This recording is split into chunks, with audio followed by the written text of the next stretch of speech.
Time now for the news review of this bulletin. North African rights activists have condemned Europe's migration policy 1 year after some 24 asylum seekers have died while trying to cross into Spain. The activists gathered for annual talks in Morocco under the banner of the Maghreb Social Forum on Migration. The forum called for a transnational solidarity pact with migrants and slammed the expulsion of asylum seekers.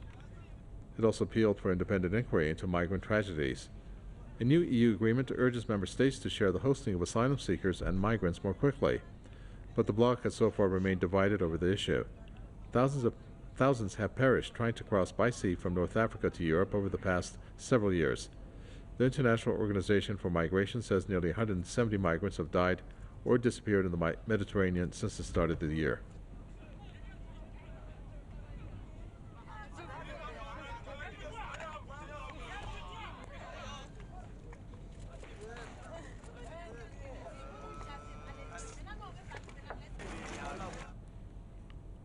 James Thring is a peace activist who joins us from London. We also have Said Mohsen Abbas, journalist and political commentator, who joins us from Islamabad. Welcome to you both. I'll start with you, James Thring, if I may first. When you take a look at the migration problem that exists in Europe, primarily coming from many who are traveling the rough seas from Africa, what is the migration policy for Europe as a whole? I mean, that's somewhat blurry.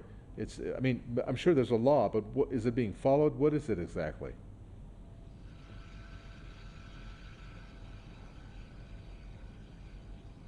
I'm sorry, I missed that. I had a telephone call. I'm asking about the migration policy in Europe. What is it? What is the migration policy, and is it being followed? Well, I think the migration policy is sympathetic to the people of North Africa and so on. But I think they're also listening to their public, who don't want any or too much more immigration because it A, threatens their jobs, and B, causes conflict because of the mix of races or different people with different opinions, different religions and so on, can cause local conflict. I think those were the two driving forces in England or the United Kingdom signing off on the Brexit deal. Okay. Said Mohsen Abbas, one of the main things that actually creates controversy behind this whole thing when it comes to Europe, and in turn also, since we're talking about the West, the U.S., is the fact that many of the sources of problems that exist in those countries, in one way or another, may have to do with the military adventurism that the U.S. and the Western countries have had into the respective countries, which has forced this bad economic situation, therefore, hence, you have the migration occurring. Is that a valid point?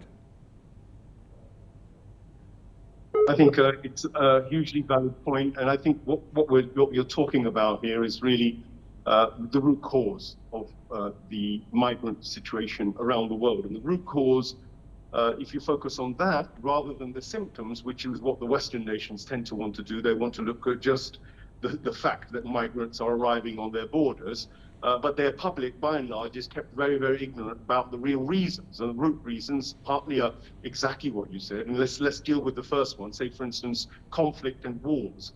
Well, if we just take one example of Libya, a conflict and a war which was totally unnecessarily, absolutely unprovoked, and absolutely violated every kind of international rule and regulation you could probably care to research. So Gaddafi, before the NATO sort of intervention in his nation, was actually holding back migration. He had a stable situation, and the key source for migration into Europe now is Libya, a Libya which was wrecked by the missiles and bombs wreaked upon that nation by the West, by America, and by NATO, by all its allies. So straight away, most of the migration you've got coming from North Africa, for instance, is an open door policy created by the West. That's not something that was unknown or unheard of for those people who made these decisions. They knew full well what would happen.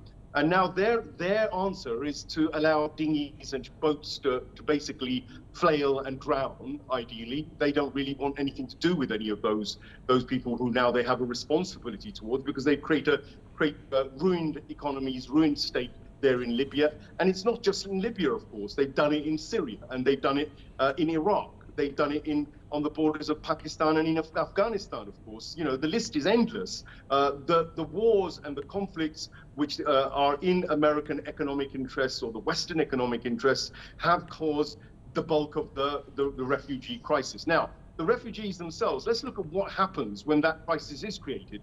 Well, if you go to Lebanon, they've taken in something like 2 or 3 million of the Syrian migrants. You go to places like Pakistan, they've taken 3 million Afghani migrants. You go to any of those regional neighbors, Turkey and others, who've all had to then bear the shoulder, bear the responsibility of having to look after migrants. Well, it's those nations which take over 70% of the migrants that escape.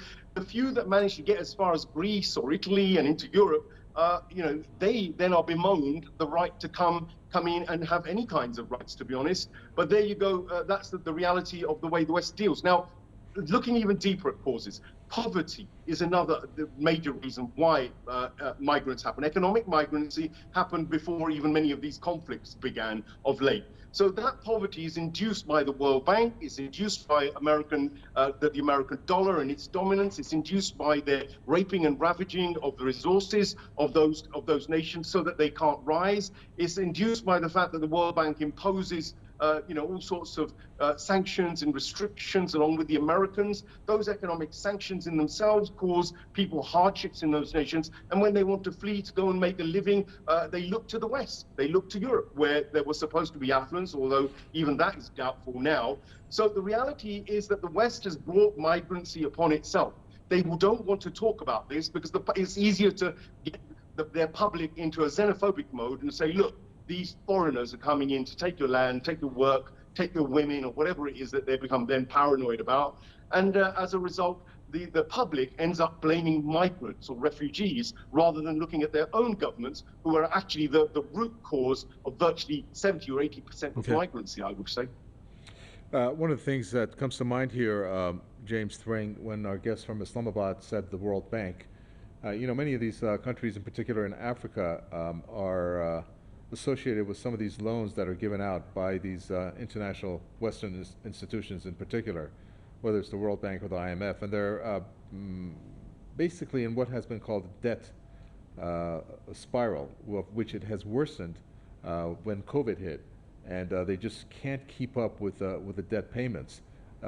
There has been some movements towards granting some debt relief for these African countries, but nevertheless the economies are suffering immensely, again, especially after COVID hit, and hence you therefore have this surge of migrants that are coming, and I'm talking about the African continent here. What can be done in order to help the economies of these countries that are suffering so immensely, so that those maybe at least to decrease the flow of the migrants to the Western shores? Well, first of all, there should, of course, be a much less avaricious approach to money lending. That's at the sort of heart of our Western banking system, making money out of money, whereas the Islamic system is much fairer in the sense that it minimizes haram interest-bearing loans or reduces them to an economic level that's sustainable by the countries that are involved. So that would be the first rule I would think we would like to follow in the West if we had control over that kind of thing. But unfortunately we don't at the moment. The next step would be, if we can't do it, we should allow countries with a more egalitarian approach to investment and social development, such as China, and which I think is doing a very good job in the poorer African countries in building infrastructure and not charging the earth for it, helping with social programs, and okay, many people say there's a political agenda behind it. But is it so bad?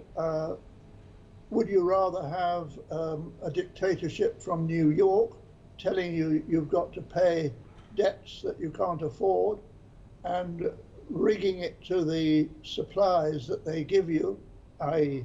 you've got to have more and more of the same thing or we cut you off altogether, or a relatively egalitarian system which treats everybody more or less as equal and is slightly disciplined in terms of keeping people working hard and behaving properly? I think I'd prefer the latter, although of course I'm much happier in England where we have a mixture of the two. Okay. Thank you very much for that, James Thrain, peace activist from London. Thank you. And Samuel Abbas, thank you, journalist and political commentator speaking to us from Islamabad. With that, we come to an end for this edition of the News Review. Thanks for tuning in.